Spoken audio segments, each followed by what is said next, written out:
Right. And here we are. That took 10 seconds to go 10 live seconds. this time. What Incredible. is going on, LBHT crew? We are trying something a little different for this week. We're doing a cold opening. Is that what's called? Cold opening? Yeah, sort of. Um, sort of, right? Because we're still gonna play the intro, but our platform that we're using right now, streaming platform, has issues on the YouTube side, cutting off the intro. So we wanted to make sure that it's actually broadcasting before we played it. So shout out to everybody that's in the chat already. I see Suge was first. Says, "Hey LBHT fan, what's up with you?" D Weezy, Just Allo, Felipe Marino. We gonna get some more shout outs on the other side, but look, glad you're here. All right, everybody, come on in. All right, we got a good show today. All right, we got to discuss some free agency around the NFL and how that plays out in Baltimore and Carolina. Yeah. Okay, we got some draft prospects to discuss. All that and more on the other side, right after this That reminds intro. me. Should Oh, you should probably probably send get. the link to our guest. Oh, you're supposed to send the link, I know. That's why I'm going to do it now. That's what I said. and he's here. Right? What's up, Coach? Goodness. It's all in my All right, face about it. All right. Intro time. intro time. Let's go.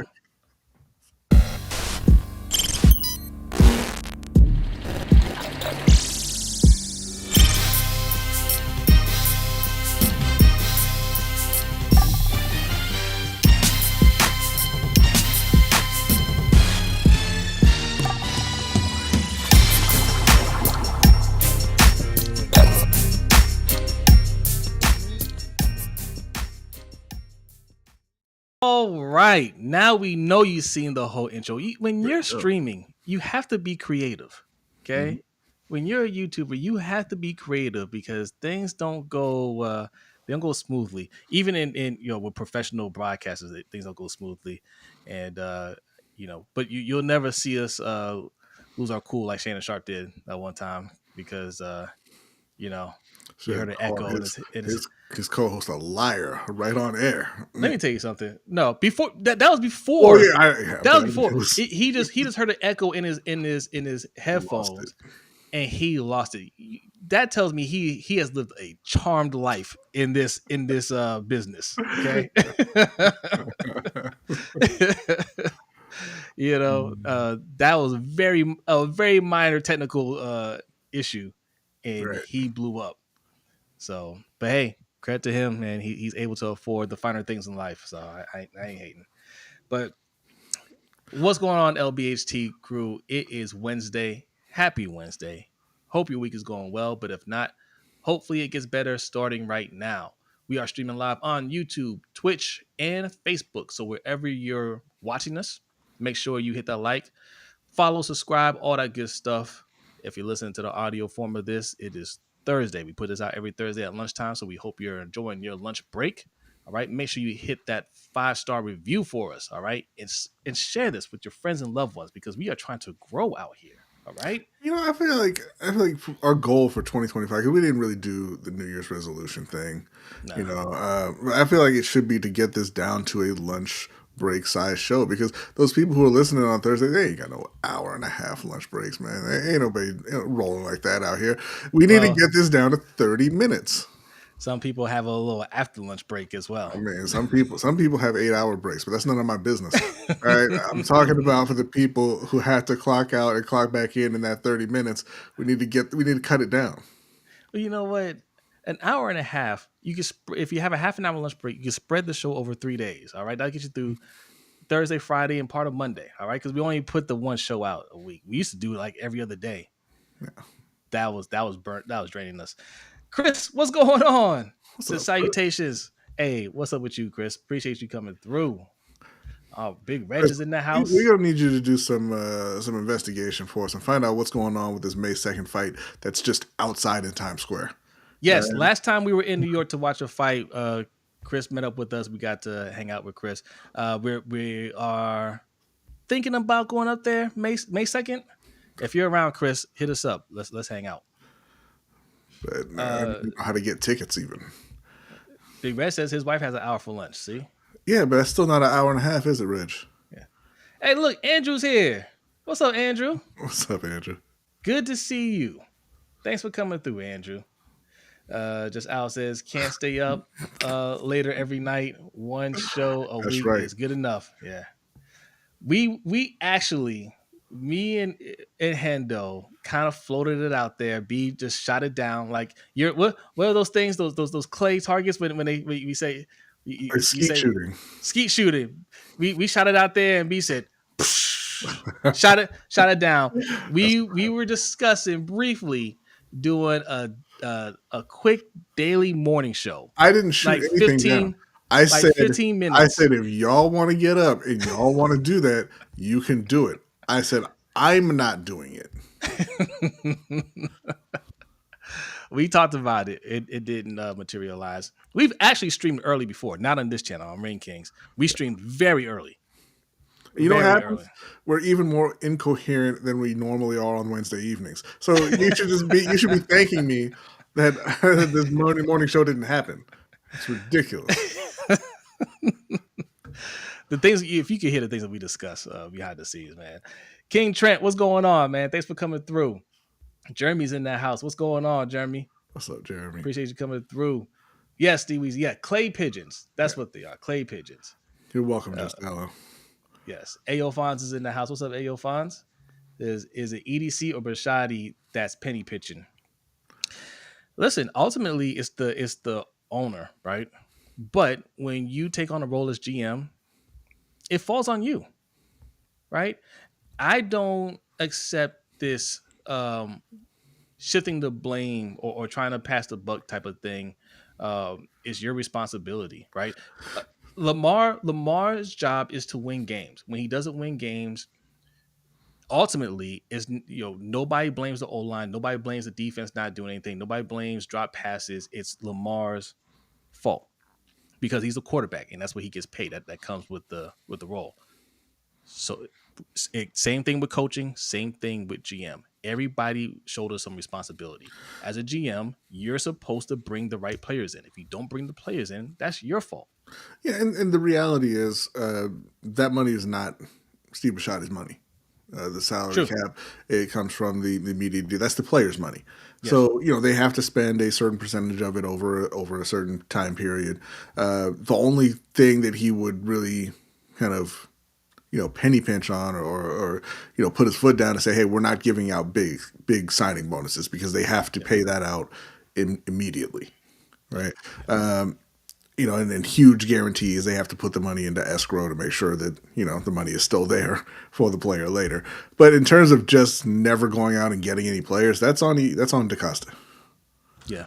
All right. We're gonna dive into this, and you see the thumbnail. You see on one side Howie Roseman, who has a contract that's signed, and the other side is EDC with a piece of paper that says, "Hey, we're inquiring. We're interested." What's up, Tracy?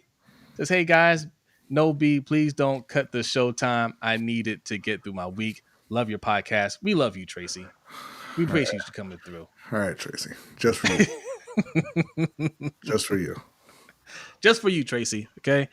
But yes, we're gonna break this down. What teams that actually win do versus what posers like the Ravens right now currently are do.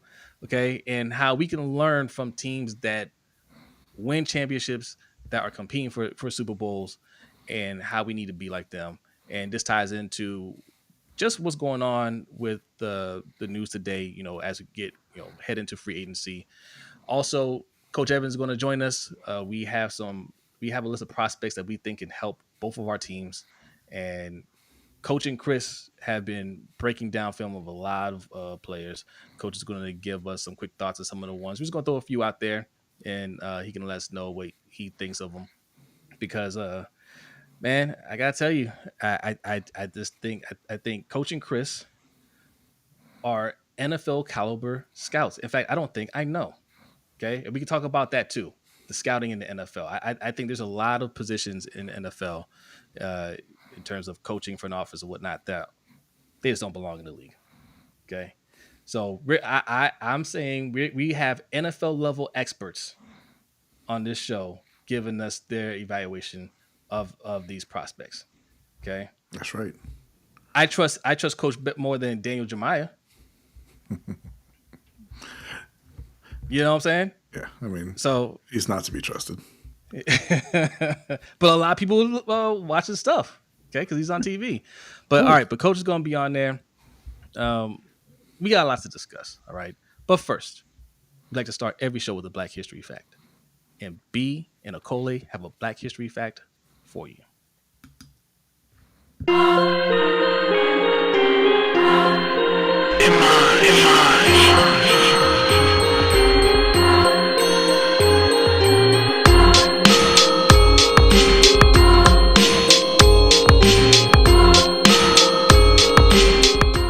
This week on LBHT's Black History Fact, Freedom House Ambulance Service was a groundbreaking emergency medical service created in 1967 in the Hill District of Pittsburgh, a primarily black neighborhood.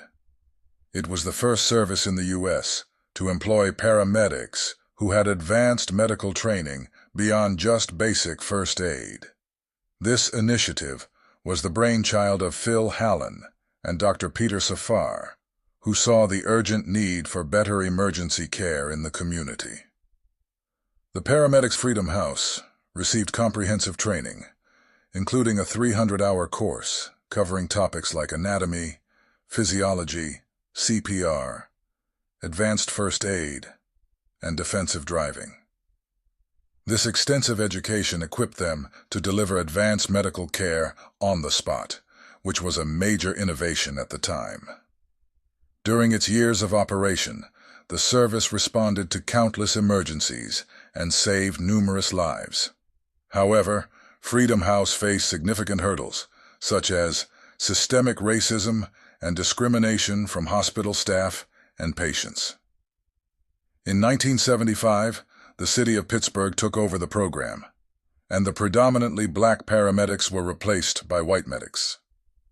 Despite these challenges, the legacy of Freedom House endures, as it set the stage for modern emergency medical services, EMS, and the national 911 system.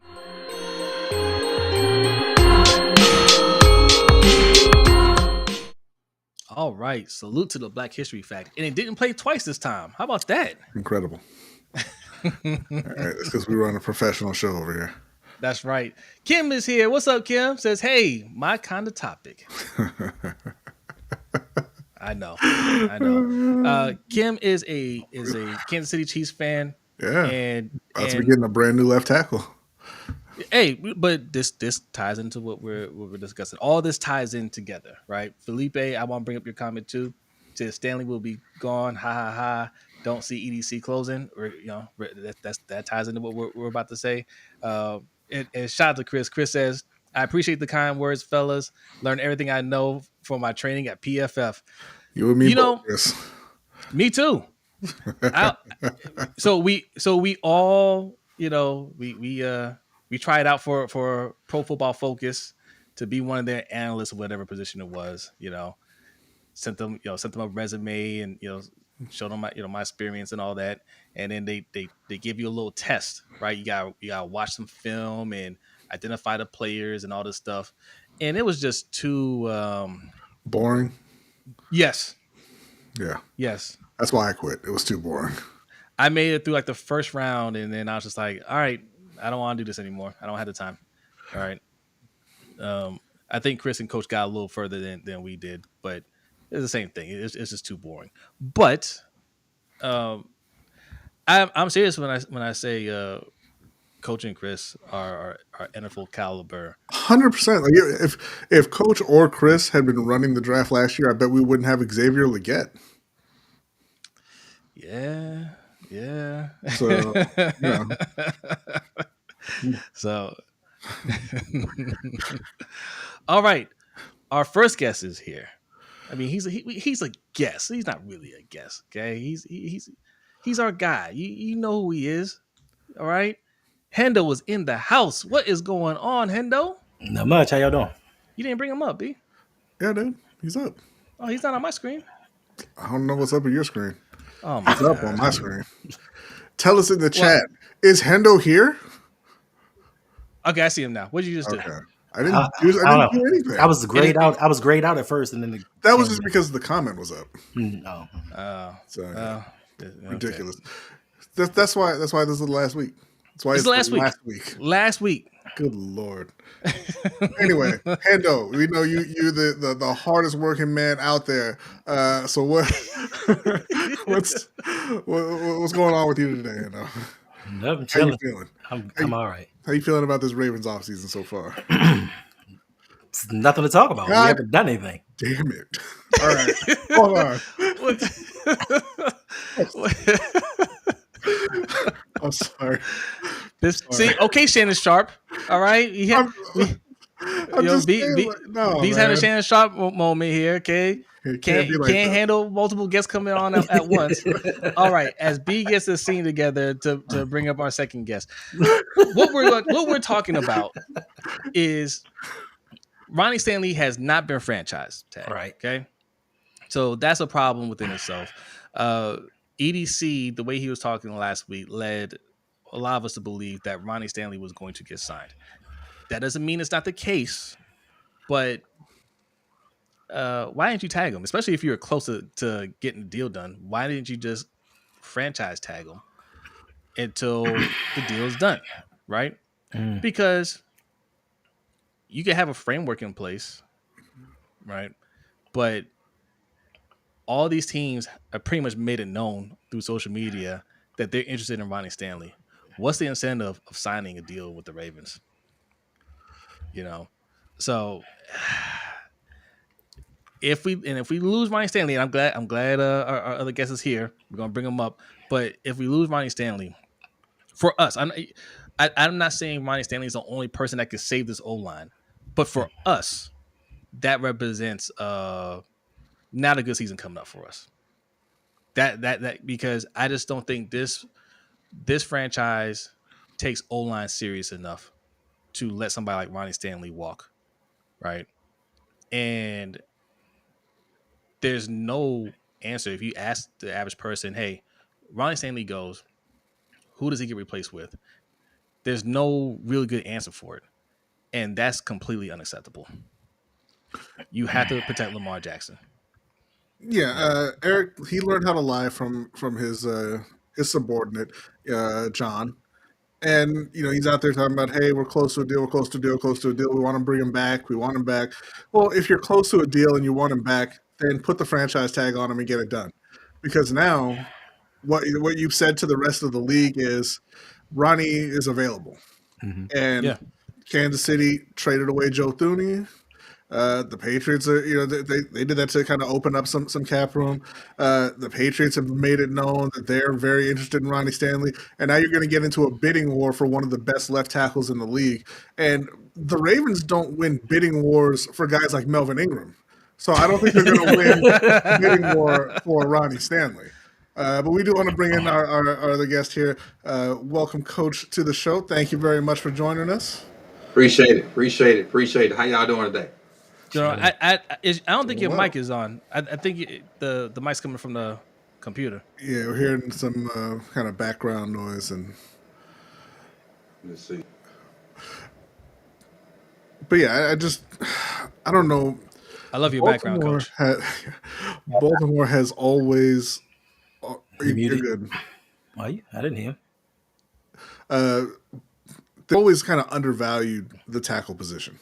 Right, the O-line in general, but especially tackles. It seems like you go into every season not having adequate backups for either tackle, and you just kind of toss away starters like they're easily replaceable. And they've shown, just over the last few years on their own roster that that's not the case. So, I would have expected more urgency in getting Ronnie Stanley's deal done and making sure that you had him locked down before anybody else could even talk to him. But, I guess technically they got a couple more days. I'm sure Kansas City and New England are already in touch, but, they're not allowed until Monday. So we'll see. Hopefully they get something done over the weekend. But for me, it's looking like it's trending towards Ronnie Stanley being gone. Facts. I agree. Because, listen, understandably, right now they couldn't franchise tag him because they just didn't have the money under the cap. they would have had to restructure some deals. That meant EDC would have had to done his job, which he didn't feel like doing right now. So that's understandable. But they don't want to let this get till Monday because, like I said earlier on Coach's Show, New England has $128 million to spend. They have $128 million. They've already said that they give Ronnie Stanley $25 million per year. So if the Ravens don't get him signed this weekend, it's a strong possibility he's gone. You got me now? Yeah. Yep. Okay. Cool. Yeah, I don't know why it does. I know what's going on, but I'm with Hendo. Like, if it don't happen in before he actually walks out and gets the opportunity to hear other offers, it might be a struggle. Because it's one thing to say I'm gonna be loyal to the team and I want to win, and then somebody dangle $1 gazillion in front of you. Money talks, and y'all know what walks. Yeah, and one of those other teams that's interested has actually won. So if he wants to win, don't let Kansas City start talking to him, right? Because and my thing is, like, at this point, it's it's Wednesday evening, right? And the tampering period opens on Monday, and then free agency actually opens up, I think, on Tuesday afternoon. Don't kid yourself. Like, these teams have called all of these agents and they've let them know. They say, hey, listen, if Ronnie doesn't sign this weekend, here's what we might be willing to offer him come Tuesday or come Monday. And once you, like you said, Coach, once you start hearing those numbers, that hometown discount doesn't sound as good anymore. Shout out to the King to subscribing to the Rogue Pod. Appreciate it. Listen, another thing that we haven't talked about is Ronnie Stanley's close with Orlando Brown Jr. Orlando Brown Jr. went to Kansas City and won a ring. And he could give him insight on the organization and be like, listen, you can make your money, good people, and you can win a Super Bowl. So he could be out the door. And we, like you said, we don't have a suitable replacement. We've never had anybody, even through the years with Ronnie Stanley being injured, we never had anyone to back him up. And knowing that he was injury prone at that time, they didn't bring anybody in to say, well, if he can't go, we're going to have somebody that can take his place. We brought in Jawan James, Alejandro Villanueva. And what are we going to do now? Slide Rosengarten over to the left-hand side. Now we create a hole on the right-hand side. So it's always something with EDC and his offensive line. Every year, we need pieces to put together for this offensive line, and it's getting kind of old. I forgot about Jawan James. And people were in here talking what a great move it was to get a dude who hadn't played in 3 years. Right. So now he hadn't played in 6 years. I know. I think if the word is $25 million, then we gotta be willing to pay it. It sounds like a lot, but I'm looking at Roquan's salary hit $23 million for a linebacker. If you're willing to pay that for a linebacker, you have to pay it for a top tier left tackle that's protecting your quarterback. I just, like Mike always say, you got to protect that Ferrari. You have to protect the Ferrari. That's if you're willing to pay that, Matty BK, whatever he's getting paid. If you're willing to pay that for those positions, you have to pay it for your tackle. I understand he has been hurt, but part of the reason why he's been hurt for so long is because the team keeps making him play hurt and not letting them heal. And we talked about it all last year, Coach. We've been saying, like, we got, give him another year. I think he'll be fine if he stays healthy. And he showed he stayed healthy, played great. I think another year removed from his injuries, he'll play even better. He still has a lot of good football left. And the most important thing is this team doesn't have a plan B. Had they drafted a tackle last year and said, okay, and not right tackle, because we need a right tackle too, but had we drafted a left tackle, somebody to really replace Ronnie, then yeah, you could say, all right, we got his replacement already, he can go, but we don't have that. Like me and Hendo talked about earlier, Roseman throws resources at problems. They needed corners last year. His first 2 picks were corners. So, I mean, obviously you got to identify, hey, what's the glaring need? Let's throw resources at the glaring need. You got 11 picks. Everybody and their mama know you're not going to deal none of them. So if you got to draft 3 or 4 linemen, do it. I mean, whether they 1 or 2 of the 4 have to be serviceable. I didn't say good. I said serviceable. Yeah, I agree. Yeah, like I think our guards don't have to be all pros, but we got to get somebody that's not going to stand there and just watch the action happen. Like they just have to be. They have to be solid. And I don't even think we do that in the draft because I just don't believe in EDC when it comes to drafting past the first round. But free agency, go back and get Kevin Zeitler. Get some. I don't want to deal with maybes anymore when we're this close to winning a Super Bowl. Get guys that just know their job, and they don't have to be great. They're solid. We get 2 solid guard plays. Yeah. I'll feel a whole lot better about this O-line. If You we know was what I mean? for a rebuild, take all 11 picks, and we got to figure this thing out. Yeah. But we ain't in for a rebuild. We on the verge of a chip. So use them resources to go get proven guys. Yeah, I mean, the reality is that the answer is just pay Ronnie, right? No, whatever the number is, because fans always get kind of, they clutch their pearls when they hear these huge numbers. Oh, 25 million a year. Max Crosby just got 35, I believe, was what in his extension with the Raiders.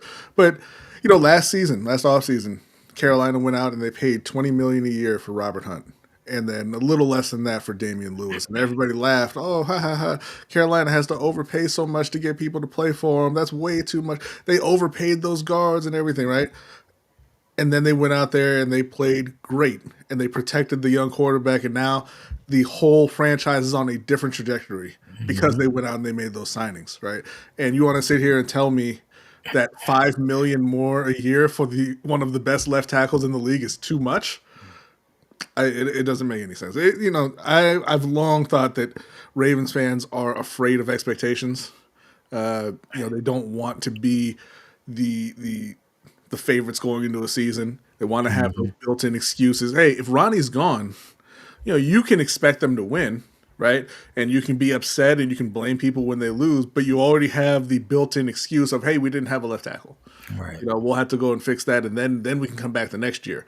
If you pay Ronnie, if you go out and you sign Devontae Adams or trade for DK Metcalf, right? You shore up whatever holes on defense you need to shore up. Then there's no excuse, right? Then you have to go out there and you just have to win. Yeah. And there's a lot, and not just Ravens fans, but there's a lot of fan bases that don't want that kind of pressure going into a season. Yeah. I agree with you, B. And the thing is with them, if once you get 22 solid guys, then you can start looking for depth. But we be looking for depth, and we don't have 20 like a starting. You know what I'm saying? Like a good starting on both sides. We be looking for depth at linebacker, and we ain't got guards. Right. Yeah. So okay, we all agree that Ronnie needs to get paid. They need to figure it out. By the way, talking about not having cap, Kim is in the chat. You can correct me if I'm wrong, Kim. Kansas City doesn't have any real cap room either, correct? $9 million. I think they're $9 million over the cap. I mean, $9 million under the cap. Well, $7 million. And they'll slide a blank check to Ryan Stanley, no problem. They're like, cap that? No, don't worry about that. We'll figure that out. You just write how much you want in that check, and you can go ahead and catch that. Right? Facts. These are facts right here too. Chris says everybody talking about DK when we need to prioritize bringing back Tyler.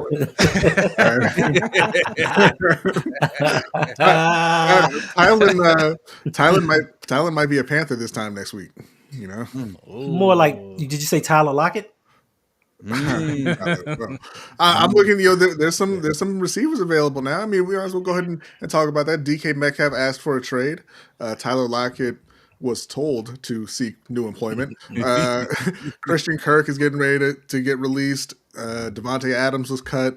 Chris Godwin's out there. So there's a decent number of Christian Kirk.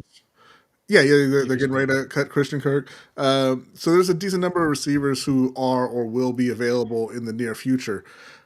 Who do you think Baltimore will sign instead of any of those guys? Terrell Owens.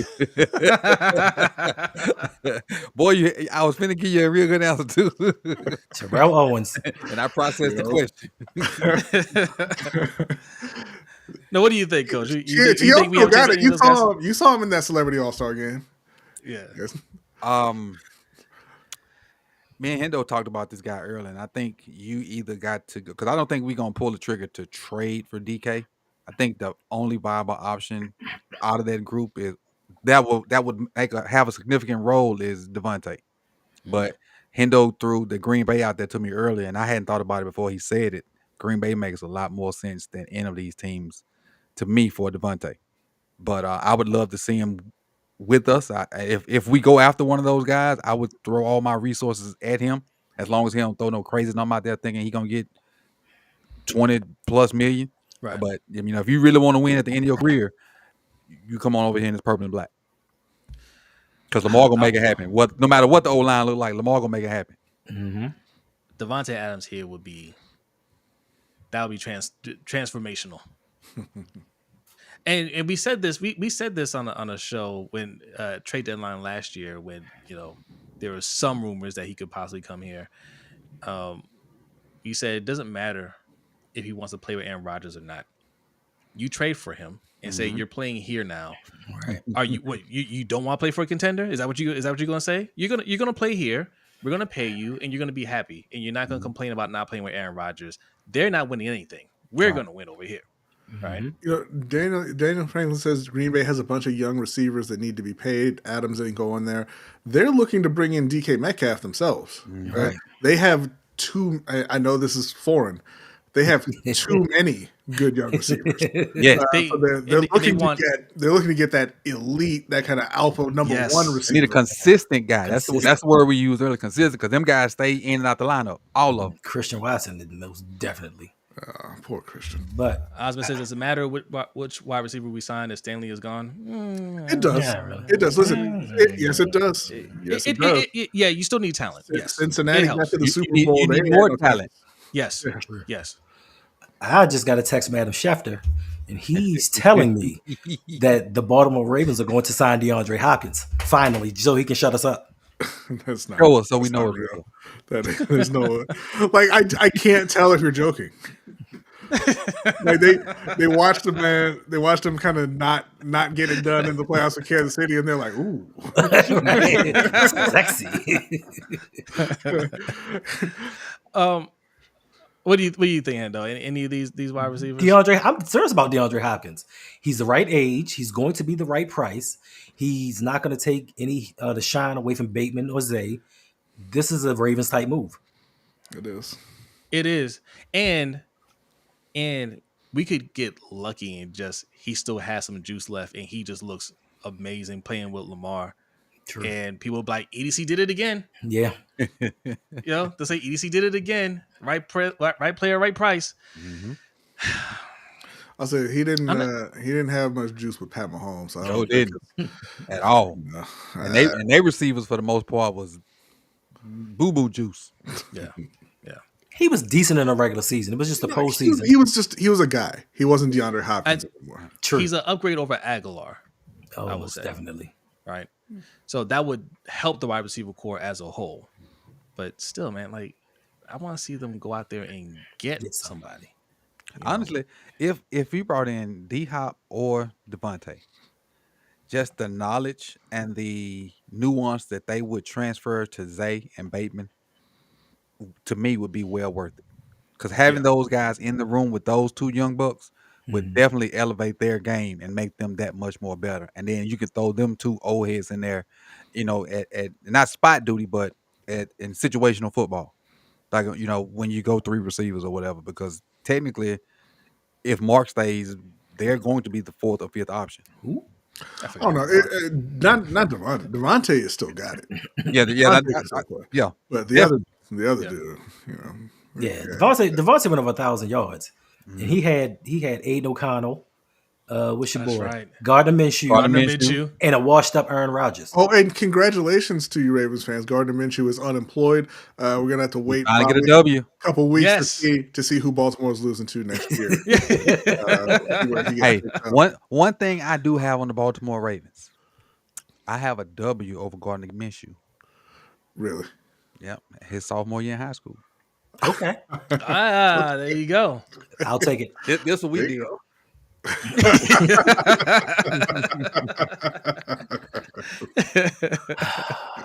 See, here come the jokes. The jokes are coming in. He says, I say we see if Michael Thomas wants to return. But slant man. Yeah, that's me. Slant boy. Slant boy. Okay, all right. Continuing this theme. What's up, Ravens C? I see you in there. Saquon Barkley just got signed. Mm-hmm. Okay. we were talking. Okay, we were inquiring about extending Derrick Henry. Derrick Henry wants to retire Raven. They want Derrick Henry to retire Raven. He had an amazing year, only second to Saquon Barkley. And the Eagles said, we are going to sign you. In fact, here's your deal. You're the highest paid running back in NFL history.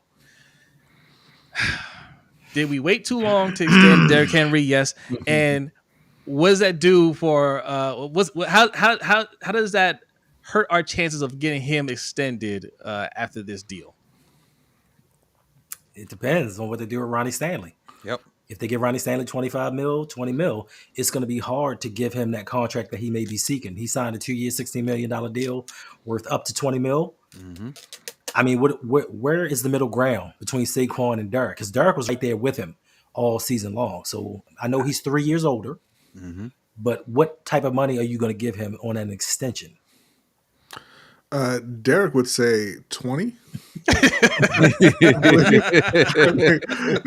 was like he had the best season of his career, arguably.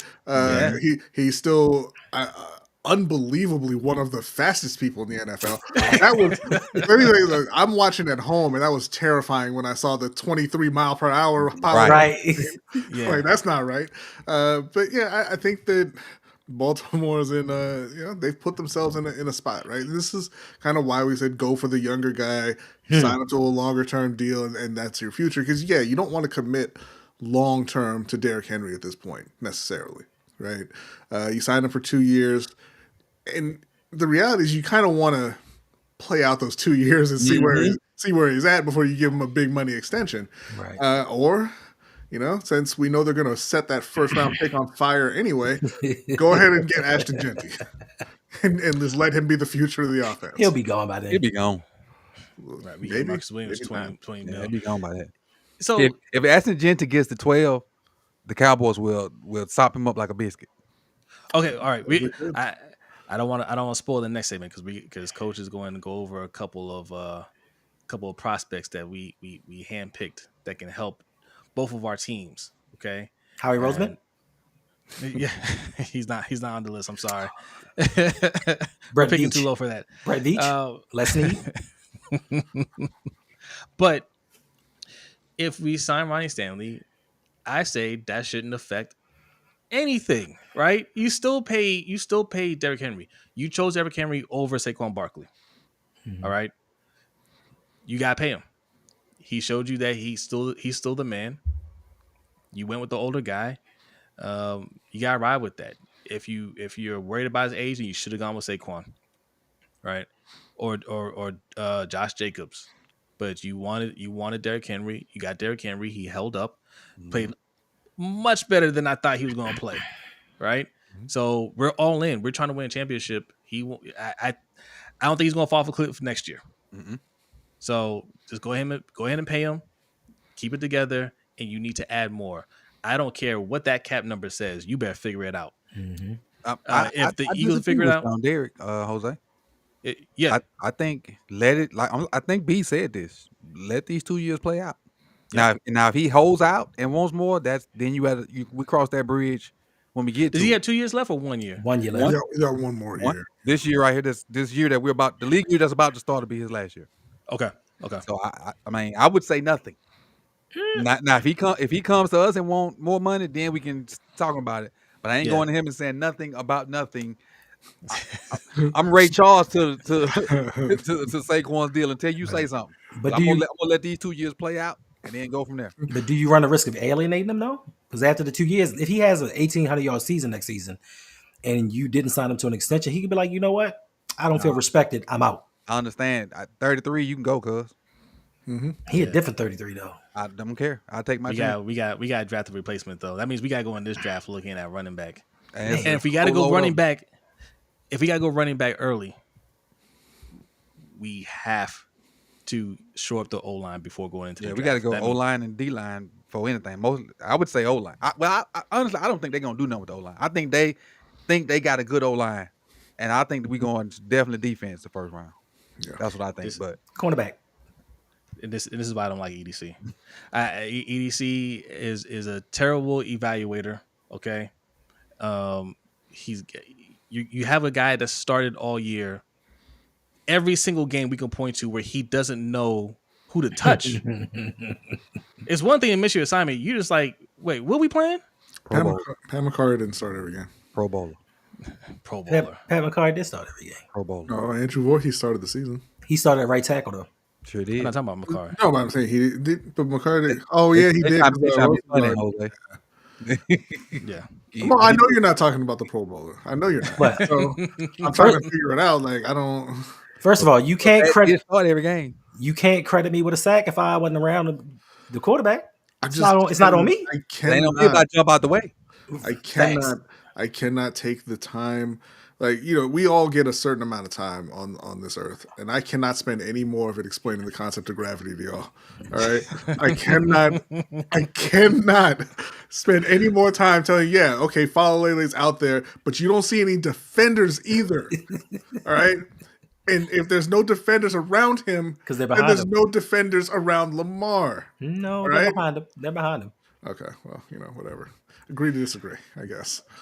All right, we're let's go over these prospects. Well, no, not yet. Not the Oh, my bad. Uh-oh. My bad. I mean, I know you see it says Ravens and Panthers right there on the ticket. And we gotta discuss those snakes in Cincinnati who put the franchise tag that's on right. T. Higgins for the second year in a row. This is what NFL players mean when they say modern day slavery. All right, let that man go where he wants to go if you're not going to pay him, and he wants to go to Charlotte. He wants to play with a real franchise quarterback in Bryce Young. I mean, listen, Joe Burrow. Joe Burrow coming in every offseason, and the biggest question is, what's his new hairstyle going to be? Because we know he ain't going to win the games to get them where they need to go. No, B. The new big question for Joe Burrow is, when is the Batmobile going to be there? The Batmobile. He bought a You Batmobile. didn't know about that? No. He bought a Batmobile. Joe Burrow, I love Joe Burrow, man. I really do. But He said, if I'm not going to win, I'm going to at least have fun. Exactly. You don't need Jamar Chase and T. Higgins. Why not? Go get another receiver. Go get somebody else. You got Charlie Jones. Yoshivash? That's You right. got Yoshivash. Charlie Jones season. Make it work. Charlie Jones. Don't talk down on Charlie I'm Jones. not talking down on him. I'm saying give him that opportunity that James Prochet time. never got. All right, get him on the field and let Joe Burrow make it work. Okay. Thank you, B. I appreciate you. He said that he never got. Thank you. That man got one. Since we went there, that man got one game with over double-digit snaps and snapped. I'm gonna Seven catches, 74 yards versus Denver. I saw the biggest play of his career, which was with that 35 yard play against Denver, and they actively did not guard him, and he still could not score. They pointed. They had all 11 guys pointed at him and said, "Stay away from him."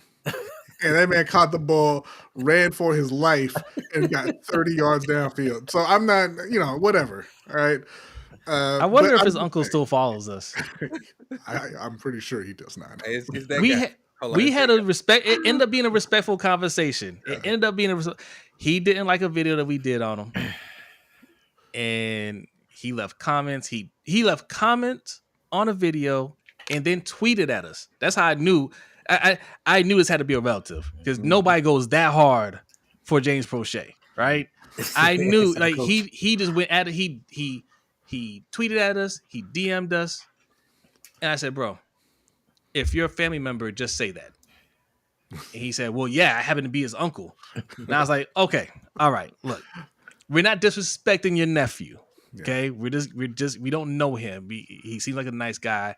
We're just speaking in terms of the sport or whatever. It's no disrespect. This is sports talk."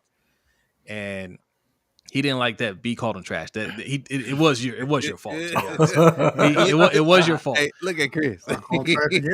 And I said, "Hey, look, I may not agree with those choice words, but I said you got to be honest because he said he's a Saints fan. I said, have you never called anybody on Saints team trash? And then he chuckled at that. I was like, well, yeah. Okay, then. Exactly. All right. So you understand, And then he swindled you into buying some James Prochet merch. I did. Channel 3. I got my Channel 3 hoodie. I swear Right. to God, like I don't have any numbers to back this up, but I swear we've sold more merch than James Prochet. I can't believe you logged onto that site and placed an order for a Channel 3 hoodie. But anyway, that's neither here nor there. LBHTShow.com is where you can buy our merch, by The the way. point If you like is, what we're wearing here, check it out. the point is, you have Jamar Chase. Stop being greedy. All right. Bryce has Xavier Leggett. Let's get him some help. Adam Thielen. Jalen Coker. It's funny. It's very similar to Ben Cleveland, right? When Ben Cleveland got drafted, he was a look the part all-star, right? He's huge, all muscle. Everybody was all happy. Oh, Ben Baltimore. Oh, he's eating squirrel. Ha ha ha ha ha. And the same thing's going on with Xavier now. Oh, he's eating raccoon. Catch the ball now. Did you see? I didn't see the video, but I saw him tweeting about it. They did this video where Adam Thielen had to translate what Xavier Leggett was saying.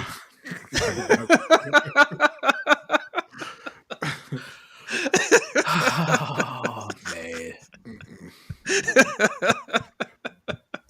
I gotta look that video up. So, but to the point now, since T. Higgins is off the table because Cincinnati is greedy, Carolina is going into this offseason.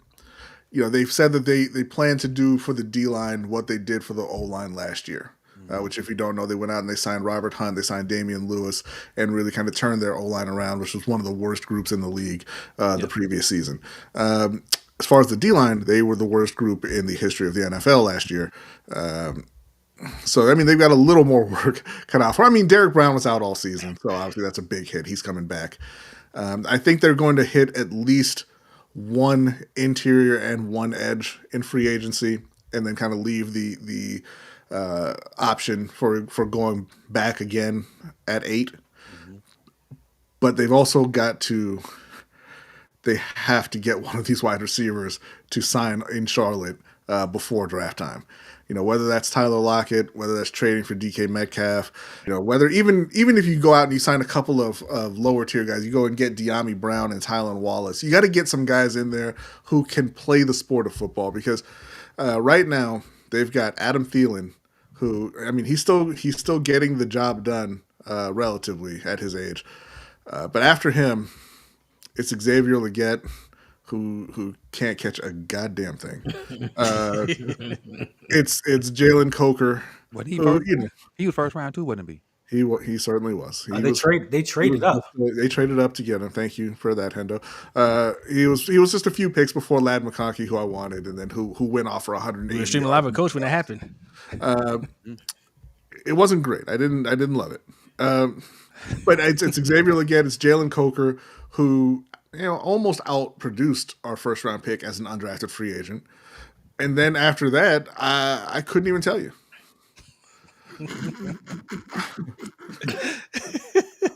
Chris said, "Keep Tyler's name out your mouth." B, how much money y'all got?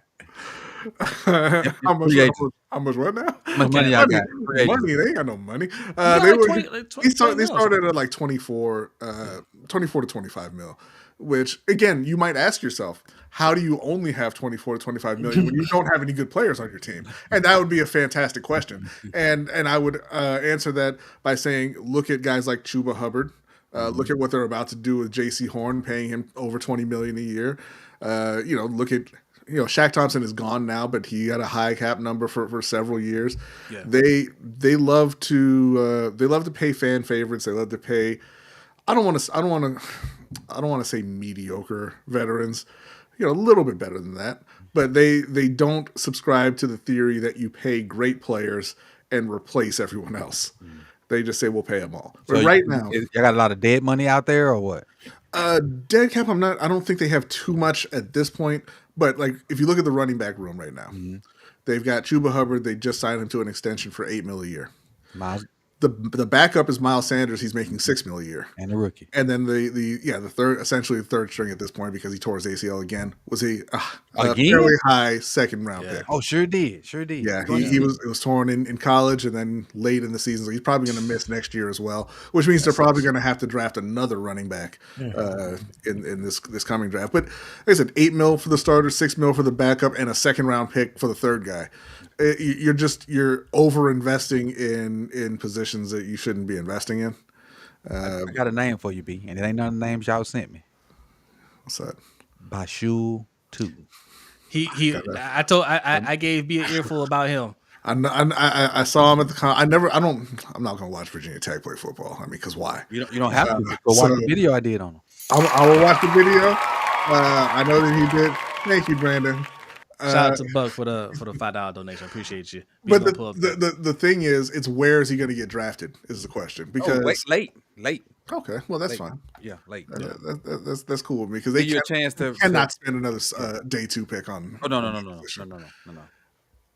That would be catastrophic. And Buck says if Christian Kirk is released, should the Ravens or the Panthers try to sign him? The Panthers should. The Ravens should too. What are you talking about? Like you're turning up your noses. We're looking for better. No, it's not my number one choice, but if we end up with them, you won't hear any complaints from me. And with the way you said that, Jose, that's probably what's gonna happen. And you know what? I'll take it. It'll be like that week 3, that third window free agency. Christian Kirk come walking in here to sign his. Christian can still play. I think he's going to make more than y'all are expecting. Panthers got $7 million dead cap. Thank you, Derrick. Appreciate it. Okay. But yeah, they have to go after one of these guys. Like I said, whether you try to attack it by committee or you go out and you try to get you a Chris Godwin, DK Metcalf, or something like that. So it's not all on the draft. And then outside of that, they just leave themselves open to take the best player in every round because they're bad enough that the best player might start in every round. So let me ask you this. I know I asked you this off camera, but I asked you in front of our 88 people in the chat. Okay, make sure you hit that like button. If you're new here, hit that subscribe button. If you go out there and do everything that you're supposed to do, you go and get a wide receiver, you get one of these 4 or 5 that we discussed. What's up, C Iron Addict? Thanks for coming through, man. If you get the wide receiver and you go and do work on the D line like you did on the O line last year, free agency before you go into the draft, what do you target with that first pick? Well, they really do just have to go with the best player. Like they're picking 8th, so they're likely at a point where there's still going to be some elite prospects on the board.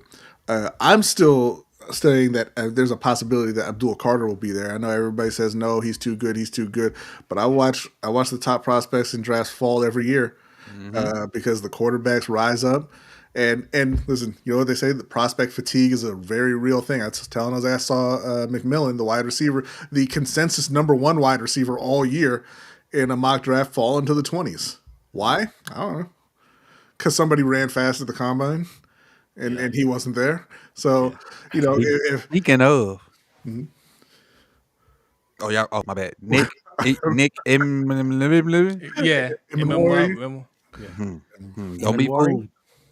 Don't be fooled, people. I'm not. Don't be fooled. The Ravens are. Are you trying to say that St. Nicholas can't play? I'm saying that his combine production does not match his on the grass production. That's all I'm saying. Now, is he gonna be a good player? Probably, but first round good, and what I saw on them 4 games I watched, it don't match. To tell you like this, B. I went on the show I did Monday with the mock draft. I was like, I'm gonna do a Nick video and I'm gonna put it out. I said that. So the next day I'm watching the tape and I'm like, hold on. I watched the LSU game. I'm like, maybe he did something in the other game. So I watched whoever else was next, and then I watched the Georgia game. I'm like, I'm not doing this. Out of 3 games, I got like 3 clips. I don't know. I pivoted and went and did by Shoe Tootin'. That's just how much I wasted my time. With his athletic profile, you expect a cover safety. I expected somebody to jump off the screen, doing everything. Yes, but listen, that's why the Ravens. Thank you, Jay. What's your 2 words? What's your 2 words, Hendo? Mike Mamula. Ooh. I don't know who that is. He's he went drafted by the Philadelphia Eagles. He had arguably the greatest combine of all time. And the Eagles took him in the first round, and he ended up being David Ajabo. Ooh, Rude. I mean, he was a little bit better, but Rude. greatest combine ever. And he was not that dude. He just didn't weigh enough. Yeah. jeez. So you want to go ahead and jump into these prospects here? Let's jump into the prospects. First of all, 85 people in here, man. Shout out Let's to go. y'all, man. Hit that like button if you're new here. Hit the subscribe button. Look, our 2 guests here, they're not really guests. They're our people. They're our friends. Yep. Like you guys know who they are. But guys, plug your stuff real quick. Coach, go first. Let the people know where they can find your work. Sip the tally on everything but X. On X is Coach Evans 9. Hendo. You find me at the Rogue Pod on everything. I am 50 subscribers away from 6,000. Let's go. Let's go. Tap, Let's tap, go. tap. And if Well, you it should be guys- 49 because you got one while we was watching earlier. It should be 49. That's right. Yes. That's a fact. And if you guys like the thumbnail, that's our guy Hendo who put that together for us. All right, we all work very closely together. Okay, we're building a strong community here. The other side of the Ravens fan base. Okay, so make sure you subscribe to everybody. Chris is in the chat as well. He does a podcast with Michael Crawford with Carrie. Carrie. Carrie Stevenson. I think it's I keep Carrie wanting to call him Stevenson. Chris. Yeah. Carrie, Deep Cover Podcast. Make sure you check them out. Great podcast. All right. And Mikey, okay, OTR Mike. We did Is basketball season over? It's over, but he's got another. He got promotion, so it's taking up a lot of his time at work. But he will be back. He'll be back soon. He was supposed to do the Ring Kings podcast with us the other day, but he was taking care of a house full of sick people, so that kind of derailed things. But he will be back. All right. We talked about doing some Ravens Roundup stuff coming up soon, so you'll see. Look, we ain't going anywhere. Just because you don't see us every Monday like you're accustomed to does not mean we're not working behind the scenes and trying to get things together for you guys. All right. Now, since we saying this, I seen the comments trying to suggest it was some BS going on. It wasn't. Nah. Just took a break. What was, No. what was just it took a break. Some BS for what? Just We're- saying, like what happened? What's going on? And I just, me, I'm a habitual ignorer. Let me tell you something. We just took a break. The difference between us and some of these other content creators that you see out there is we're actual friends in real life, Right. Like we've met each other in person. Like I talked to Hendo the other day. Like we talk all the time. I thought he was banned from your hood though. Bro, He's not welcome. No, he is not welcome in Another my city. incident at the mall. I was at Yes. We had another. Yeah, every time he goes into Howard County, there's always a shooting. All right. I go to Howard County every day. There's not a shooting every day. Yeah, no, he's not welcome. Chris wants in to my know if we're not going to tell him about our fight. Fine. Listen, the four of us said Tyler Wallace can go. Chris thought otherwise. Right. that's what happened. And why is your son always buying credit on Rocket League? Oh, David? No, Jacob. Jacob.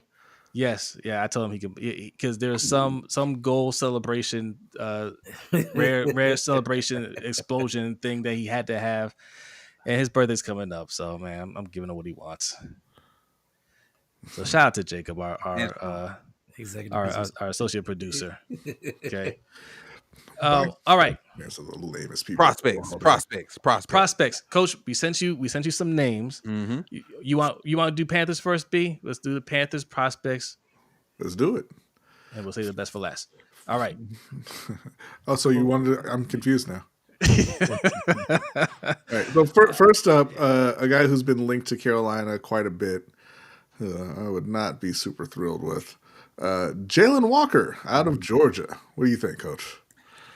Jalen Walker is probably the best linebacker prospect I've seen in a minute. A guy that can play your off-ball linebacker stuff, a guy that can walk up on the edge, a guy that plays with motor, a guy that got pass rush moves, But the thing is, if you don't have any linebackers, yes, you can put him in there but if you got another need, I wouldn't take him.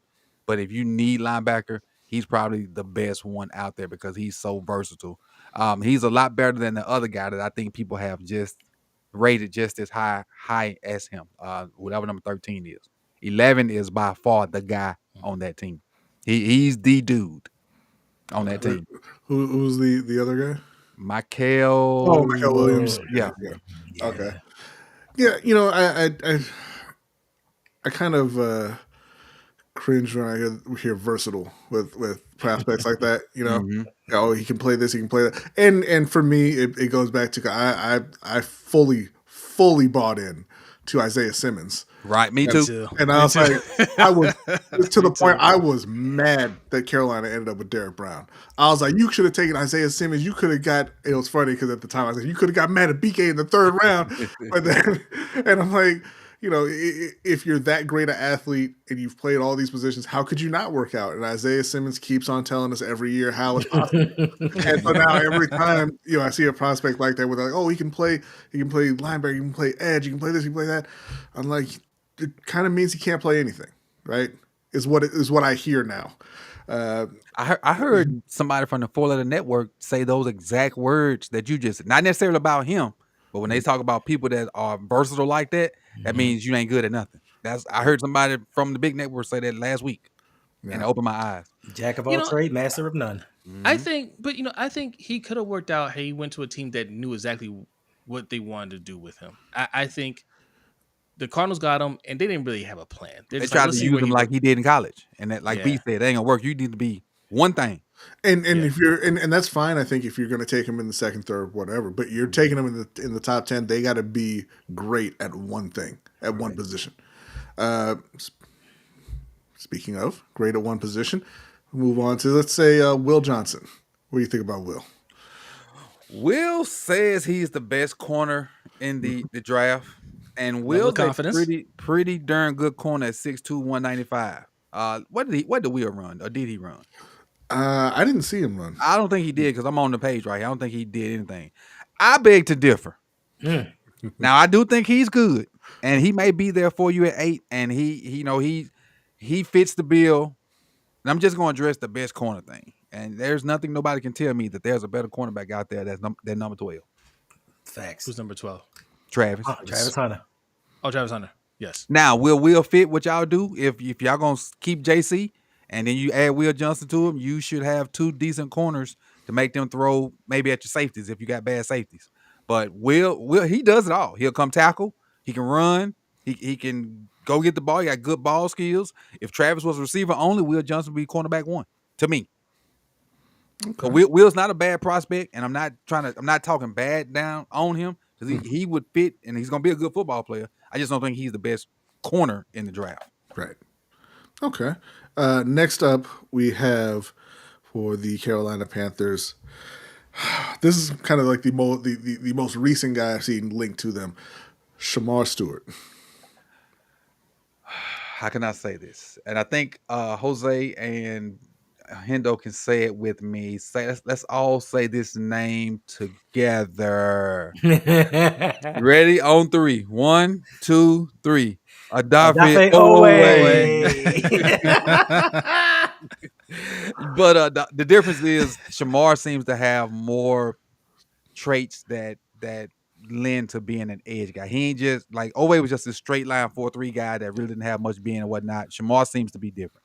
And we crack jokes because I crack jokes because he don't have the production. But when you look at his tape versus Owe's tape, it don't look the same. I think Shamar will actually have production in the NFL, and then if you got your big guy coming back in the middle where he won't see a bunch of doubles and whatnot, I think he will be a good player for you guys. I think he's going to have production in the NFL. I'm gonna keep cracking the joke till he actually do something about Owe, but I think Shamar is different from Owe. Killingham saying no way he should go that high. That's just stupid. Who projected that? There's a lot of people saying that he solidified himself in the first half of the first round because of the combine. Yeah. Yeah. And and then they would make the comparison to Daniil Hunter. because he didn't have any college production either. But again, Danielle Hunter went in the 3rd round, not in the top half of the 1st round.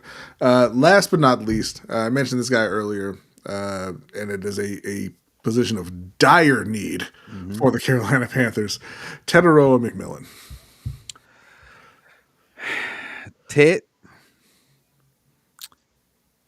he has highlight tapes. I want to say embarrassing, but kind of misusing the guy I just stood on the table for. The thing is, I don't think there's not that consistency you like, overall. He at being 6'4", you want to see a guy that's always doing that to everybody, and you don't see that at times. Will he come in and eventually be that guy? Could be. He could be. I don't like Ted in the top 15. That me personally.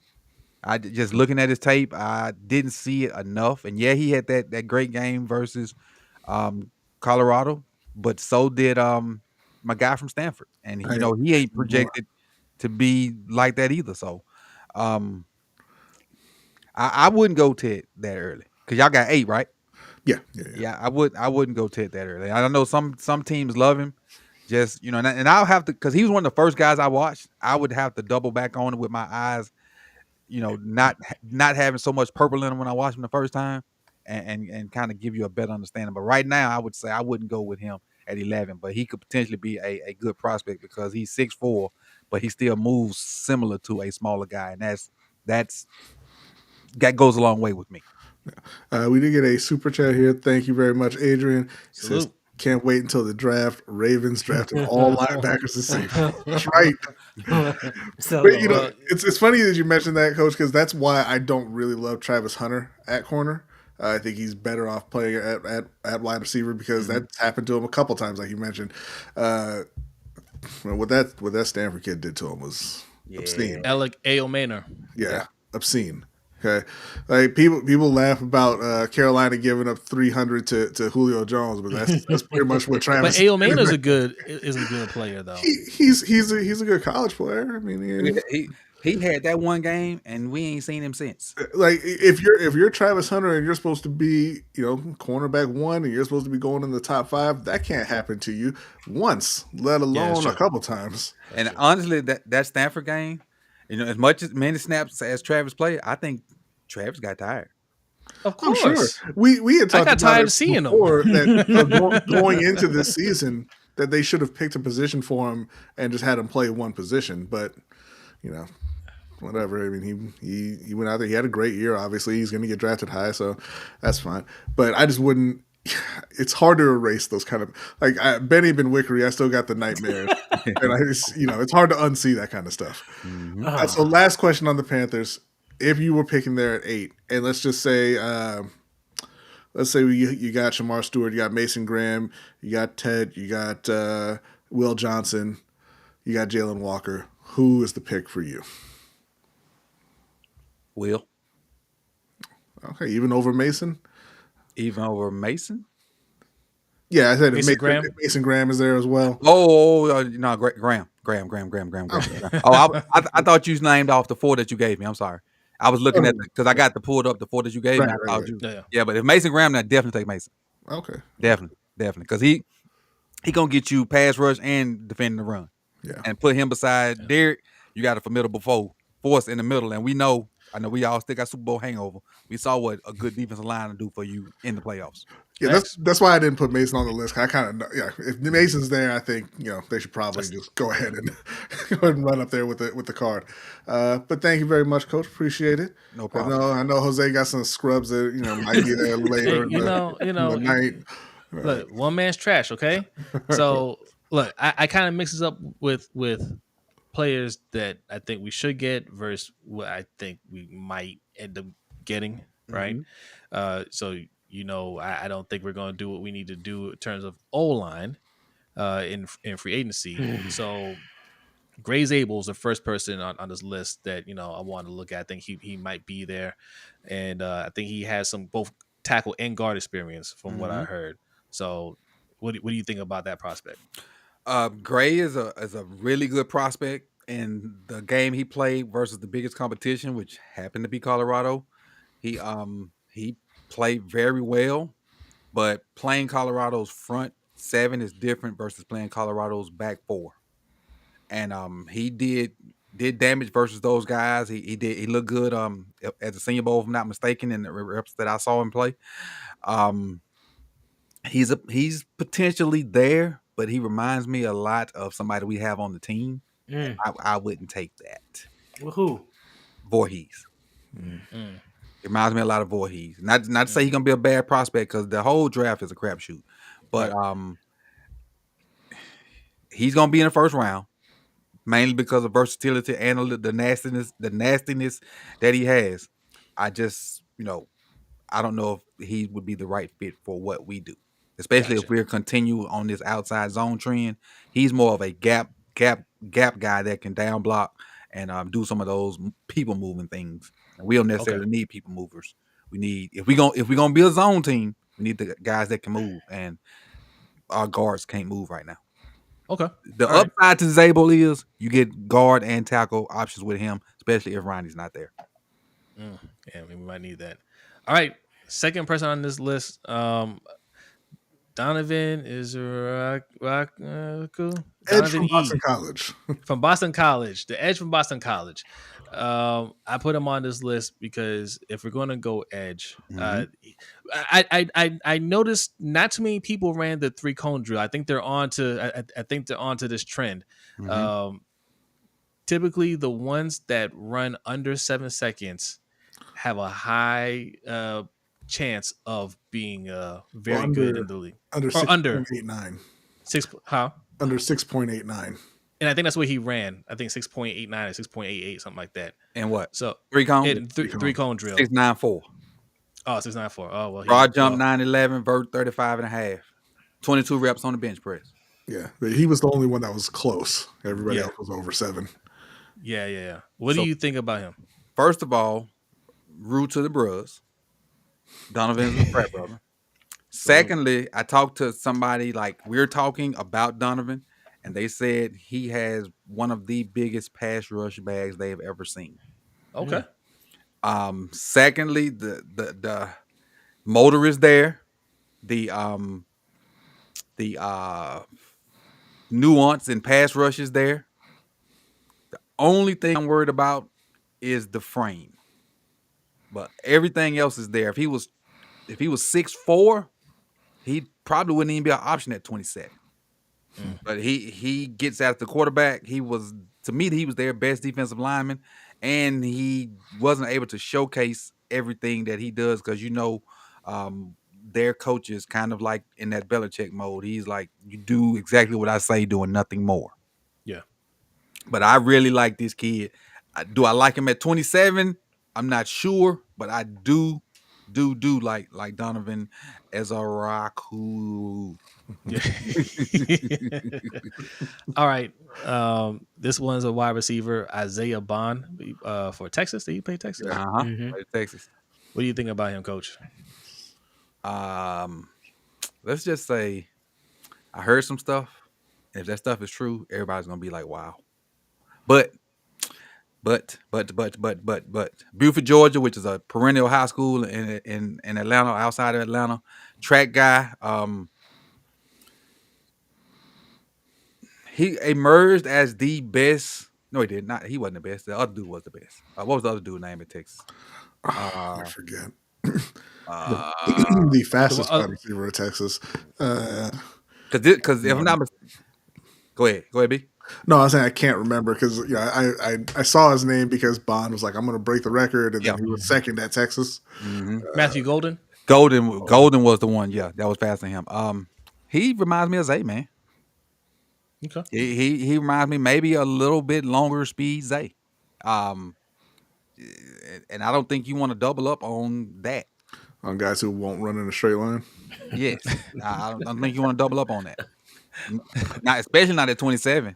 Now, he got production, he got speed, and he got, he's a football player, and it can probably give you some return value as well, but not at 27 to me. Not with All the glaring holes that we got. I'll take our receiver core over right now over adding him and then losing out on some kind of offensive lineman or defensive lineman. Okay. All right. And last on this list, another work combine champion, Darian Porter. He's one of my favorite guys I've watched so far. Now he ain't favorite enough to be picked at 27, but he is one of the my favorite guys I've watched in this off-season process so far. I don't know what they're starting to put in the water at Iowa State, but him, them two receivers they got, and TJ Tampa last year, they starting to get athletic as heck at Iowa State, and his combine really kind of solidified the little hunch that I had about him. And this kid is 6'3", man. You don't find too many Richard Shermans around here. And he used to, like Chris said yesterday, I didn't know, Chris taught me this yesterday. I didn't know he used to be a receiver. So that's where the ball skills come from. And I'm going to give you these numbers. At 6'3", 4'3", 40, 10-11 broad jump, and 35-6 vert. His teammate, who's a 6'4" wide receiver, ran a 4.3 as well. Jeez. So I like Porter. It depends on what we got in the first round. I wouldn't be mad at this if this is a second round guy. Wouldn't be mad at it at all. Maybe even a third. I don't think he gets to the third round, but maybe even a third round guy. But I really do like Porter. I don't like him enough at 27, but he's one of my favorite guys to watch so far in this draft cycle. Okay, now I have a bonus question as well. Okay. Now, I know this is strictly fantasy because we don't like to trade up. But if we could trade up, like, I don't know,